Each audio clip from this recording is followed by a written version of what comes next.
जय श्री राधे। ओम नमः शिवाय।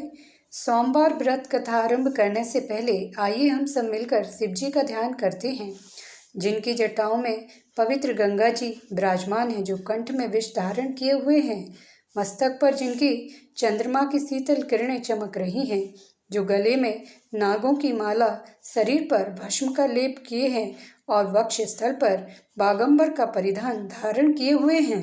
तीनों नेत्रों से अग्नि के समान तेज प्रकट होता है, परंतु मुख पर करुणा और प्रेम का अद्भुत प्रकाश है। जिनके हाथों में त्रिशूल और डमरू है, वे स्वयं ध्यान में लीन बैठकर सृष्टि का संचालन और साधकों का मुक्ति का वरदान देते हैं। जो साधक महादेव का इस प्रकार से ध्यान करते हैं, उनका चित्त शुद्ध हो जाता है। बोलिए महादेव की जय। एक नगर में एक बहुत धनवान साहूकार रहता था, जिसके घर में धन की कमी नहीं थी, परंतु उसको एक बहुत बड़ा दुख था कि उसके कोई पुत्र नहीं था। वह इसी चिंता में दिन रात दुखी रहता था।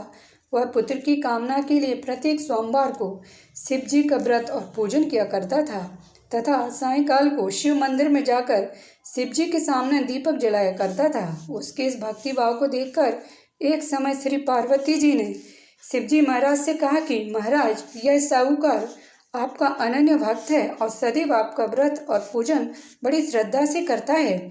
इसकी मनोकामना पूर्ण करनी चाहिए। शिव जी ने कहा, हे पार्वती, यह संसार कर्म क्षेत्र है। किसान खेत में जैसा बीज बोता है वैसा ही फसल काटता है। उसी तरह इस संसार में जैसा कर्म करते हैं वैसा ही फल भोगते हैं। पार्वती जी ने अत्यंत आग्रह से कहा, महाराज, यह आपका और इसको यदि किसी प्रकार का दुख है तो उसको अवश्य दूर करना चाहिए, क्योंकि आप सदैव अपने भक्तों पर दयालु रहते हैं और उनके दुखों को दूर करते हैं। यदि आप ऐसा नहीं करेंगे तो मनुष्य आपकी सेवा तथा व्रत क्यों करेंगे। पार्वती जी का ऐसा आग्रह देख शिव जी महाराज कहने लगे, हे पार्वती, इसके कोई पुत्र नहीं है। इसी चिंता में यह अति दुखी रहता है। इसके भाग्य में पुत्र न होने पर भी मैं इसको पुत्र प्राप्ति का वर देता हूँ, परंतु यह पुत्र केवल 12 वर्ष तक जीवित रहेगा। इसके पश्चात वह मृत्यु को प्राप्त हो जाएगा। इससे अधिक मैं कुछ और इसके लिए नहीं कर सकता। यह सब बातें साहूकार जी भी सुन रहे थे। इससे उसको न कुछ प्रसन्नता हुई और न ही कुछ दुख हुआ। वह पहले जैसा ही शिव जी महाराज का व्रत और पूजन करता रहा। कुछ काल व्यतीत हो जाने पर साहूकार की स्त्री गर्भवती हुई और 10वें महीने में उसके गर्भ से अति सुंदर पुत्र की प्राप्ति हुई। साहूकार के घर में बहुत खुशी मनाई गई, परंतु साहूकार को केवल 12 वर्ष की उसकी आयु जानकर अधिक प्रसन्नता नहीं हुई और न ही किसी को यह भेद भी बताया। जब वह बालक 11 वर्ष का हो गया तो उस बालक की माता ने उसके पिता से विवाह आदि के लिए कहा, तो वह साहूकार कहने लगा कि अभी मैं इसका विवाह नहीं करूँगा, अपने पुत्र को काशी जी पढ़ने के लिए भेजूँगा। फिर साहूकार ने अपने साले अर्थात बालक के मामा को बुलाकर उसको बहुत सा धन देकर कहा, तुम इस बालक को काशी जी पढ़ने के लिए ले जाओ और रास्ते में जिस स्थान पर भी रुको यज्ञ तथा ब्राह्मणों को भोजन कराते जाना। वह दोनों मामा भांजे यज्ञ करते और ब्राह्मणों को भोजन कराते जा रहे थे। रास्ते में उनको एक शहर पड़ा। उस शहर में राजा की कन्या का विवाह था और दूसरे राजा का लड़का जो विवाह कराने के लिए बारात लेकर आया था, वह एक आंख से काना था। उसके पिता को इस बात की बड़ी चिंता थी कि कहीं वर को देखकर कन्या के माता पिता विवाह में किसी प्रकार की अड़चन पैदा न कर दें। इस कारण जब उसने अति सुंदर सेठ के लड़के को देखा तो मन में विचार किया कि क्यों न दरवाजे के समय इस लड़के से वर का काम चला लिया जाए। ऐसा विचार करके पिता ने उस लड़के और मामा से बात की तो वे राजी हो गए।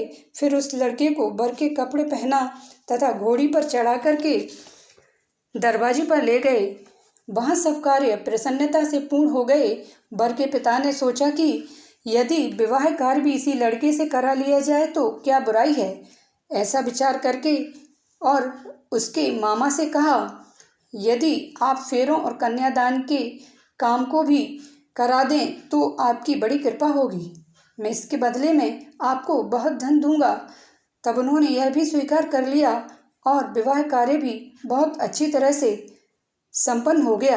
परंतु जिस समय लड़का जाने लगा तो उसने राजकुमारी की चुन्नी के पल्ले पर लिख दिया कि तेरा विवाह तो मेरे साथ हुआ है, किंतु जिस राजकुमार के साथ तुमको भेजेंगे वह एक आंख से काना है। मैं तो काशी जी पढ़ने जा रहा हूँ। लड़के के जाने के पश्चात उस राजकुमारी ने जब अपनी चुन्नी पर ऐसा लिखा हुआ पाया तो उसने राजकुमार के साथ जाने से मना कर दिया और कहा कि यह मेरा पति नहीं है, मेरा विवाह इसके साथ नहीं हुआ है, वह तो काशी जी पढ़ने गया है। इस प्रकार राजकुमारी के माता पिता ने अपनी कन्या को विदा नहीं किया और बारात वापस चली गई। उधर से सेठ का लड़का और उसका मामा काशी जी पहुँच गए। वहाँ जाकर मामा ने यज्ञ कराना और लड़के ने पढ़ना शुरू कर दिया। जब लड़के की आयु 12 वर्ष की हो गई, उस दिन वहाँ पर यज्ञ रचा हुआ था। लड़के ने अपने मामा से कहा, मामा जी आज मेरी तबीयत कुछ ठीक नहीं है। मामा ने कहा, अंदर जाकर सो जाओ। लड़का अंदर जाकर सो गया और थोड़ी देर में उसके प्राण निकल गए। जब उसके मामा ने आकर देखा तो वह मुर्दा पड़ा है, तो उसको बड़ा दुख हुआ और सोचने लगा कि अगर मैं अभी रोना पीटना शुरू कर दूंगा तो यज्ञ का कार्य अधूरा रह जाएगा। अतः उसने जल्दी से यज्ञ का कार्य समाप्त करा दिया और ब्राह्मणों के जाने के बाद रोना पीटना आरंभ कर दिया। संयोगवश उसी समय शिव पार्वती उधर से जा रहे थे। जब उन्होंने जोर जोर से रोने की आवाज़ सुनी तो पार्वती जी कहने लगी, महाराज कोई दुखिया रो रहा है, इसके कष्ट को दूर कीजिए। जब शिव पार्वती ने पास आकर देखा तो वहाँ एक लड़का मुर्दा पड़ा था। पार्वती जी कहने लगी, महाराज यह तो उसी सेठ का लड़का है जो आपके वरदान से हुआ था। शिव जी कहने लगे, हे पार्वती इसकी आयु इतनी ही थी, वह यह भोग चुका है। तब पार्वती जी ने कहा, हे महाराज इस बालक को और आयु दो, नहीं तो इसके माता पिता तड़प तड़प कर मर जाएंगे। पार्वती जी के बार बार आग्रह करने पर शिव जी ने उसको जीने का वरदान दे दिया। शिव जी महाराज की कृपा से लड़का जीवित हो गया तो शिव जी और पार्वती जी कैलाश पर्वत को चले गए।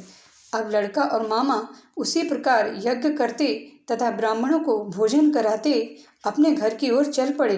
एक दिन रास्ते में उसी शहर में आए जहाँ उसका विवाह हुआ था। वहाँ आकर उन्होंने जो यज्ञ आरंभ किया तो उस लड़के के ससुर राजा ने उसको पहचान लिया और अपने महल में ले जाकर उनकी बड़ी खातिर की। साथ ही बहुत से दास दासियों सहित आदरपूर्वक लड़की और जमाई को विदा किया। वे अपने शहर के निकट आए तो मामा ने कहा कि मैं पहले तुम्हारे घर जाकर खबर कर आता हूँ। जब उस लड़के का मामा घर पहुँचा तो लड़के के माता पिता घर की छत पर बैठे थे और यह प्रण कर रखा था कि यदि हमारा पुत्र सकुशल लौट आया तो हम राजी खुशी नीचे आ जाएंगे, नहीं तो छत से गिरकर अपने प्राण को खो देंगे। इतने में उस लड़के के मामा ने आकर यह समाचार दिया कि आपका पुत्र आ गया तो उनको विश्वास नहीं आया। तब उसके मामा ने शपथ पूर्वक कहा कि आपका पुत्र अपनी स्त्री और बहुत सारा धन लेकर आया है। जो सेठ ने आनंद के साथ उनका स्वागत किया। इस तरह वे बड़ी प्रसन्नता के साथ रहने लगे। जो कोई भी इसी प्रकार से सोमवार के व्रत को धारण करता है अथवा इस कथा को पढ़ता है या सुनता है, उसकी समस्त मनोकामनाएं पूर्ण होती हैं। बोलिए महादेव की जय, शिव शक्ति की जय। चैनल को सब्सक्राइब नहीं किया है तो चैनल को सब्सक्राइब करिए, बेल आइकन प्रेस करिए, लाइक करिए, कमेंट सेक्शन में जय महादेव लिखिए ताकि आने वाले वीडियो के नोटिफिकेशन आप सभी को सही समय पर प्राप्त हो जाएं। मिलते हैं अगली वीडियो में। जय श्री राधे।